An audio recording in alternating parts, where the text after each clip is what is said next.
on? I wasn't sure what was going on. It was. And I wasn't either. It was a little weird. But I have a feeling, yes, it is Satan trying to get in there and work. For Eric and Tracy, the experience with Reverend Larson has been an eye-opening one. Still like fight. While Tracy has always been a true believer, a once skeptical Eric is now convinced exorcism may finally rid him of his anger, depression, and addictions. Ministry. You know, you tried everything to stop smoking. You tried everything to stop with depression. Other people have prayed on you, other people have laid hands on you, and nothing's happened. And I think that if we get to this deliverance, there's going to be a change. We got to talk to Eric's mom, see what his mother thinks. One of the things we have to figure out is who's got the demons, him or her, or neither, or both.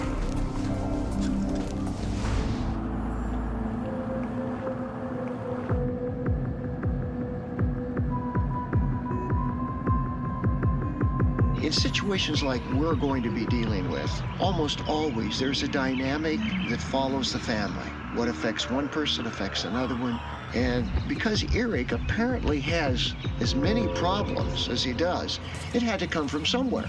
And the most likely place to look is the home. Hello. Hi. A 50-year-old Pam Altland, Eric's mother, is eager to meet with Reverend Larson, as she has struggled to get to the bottom of Eric's problems. Would you like to come in, or do you want to go outside? Why don't we just go outside? It's so gorgeous outside. It'd be great just to sit down out here. Okay, we can do that. Wonderful. When I came to talk to Pam, I thought I'd get some history. I mean, I suspected she had issues. Nothing like what we encountered. It was Tracy who originally contacted us. I'm quite interested in knowing what's going on in Eric's life. He's obviously a troubled young man. Any idea where all of that came from? Well, I know when he was little, my husband and I were going to separate. I was going out on my husband. I committed adultery on my husband a couple times. My children don't know this, so. And, Hang on. Are you saying you never told this to Eric? No. Why? I don't Ashamed? know. Did you ever break that curse of infidelity? Pam's reaction is pretty typical of people that we work with. Once you get past the facade, you start tapping into their pain. If they trust you and have confidence in you, they let it all gush out. My mother was grown up in an orphanage because her mother committed suicide. And my brother hung himself. Your brother? Yeah. My mom's nephew committed suicide by turning on the car in the garage. Wait, this is another suicide? Your mom's? My mom's nephew and my mom's half-brother committed suicide by shooting himself. Wait. Your mom's half-brother? Yeah, and then her uncle shot himself. Whoa. Pam, did anybody really push into this area of your life to get these things dealt with? No. Well, that's what we're gonna do. I felt God speak to me and say, go right after the demons. And sometimes I just get that impulse. What's the worst thing that happened to you at a young age? When I was older, my dad would beat us with 2x4s. Whoa. Your dad?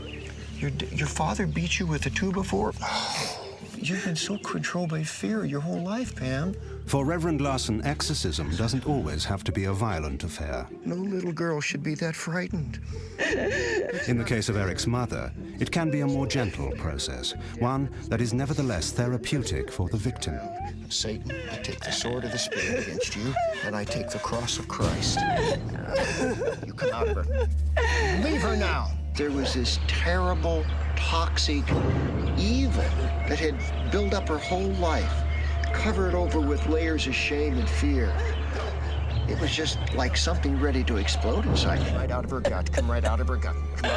It's okay. Let it come. Let it come. Let it come. Just you have to cough it out. Cough it out. It's just a sick evil. Just don't worry about it. Reverend Larson believes that in 75% of exorcism cases, demons are deep-rooted in the family tree, and they can be transferred from generation to generation if left untreated. Pam never realized that her pain and suffering may have been inherited and also unwittingly passed on to her son. How do you feel? I feel wonderful. You really look different. God's done something wonderful. Now I know the internal dynamics that have been driving the pain and the suffering in Eric. I'm going to tell Tracy and Eric they're up against an evil that is larger, deeper, and a lot more serious than just the immediate problems in front of them. Get up and face me, Satan.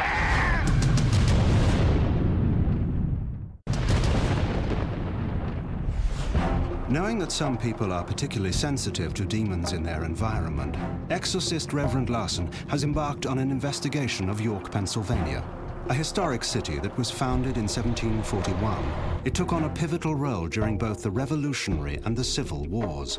It is a location steeped in violence and bloodshed, and therefore conducive to demonic forces. I need to know more about the area in which Tracy and Eric live.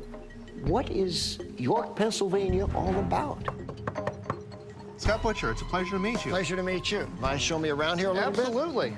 Reverend Larson often meets with local historians to find out just what kind of evil has taken place in surrounding areas. Well, York definitely does have some very diverse history.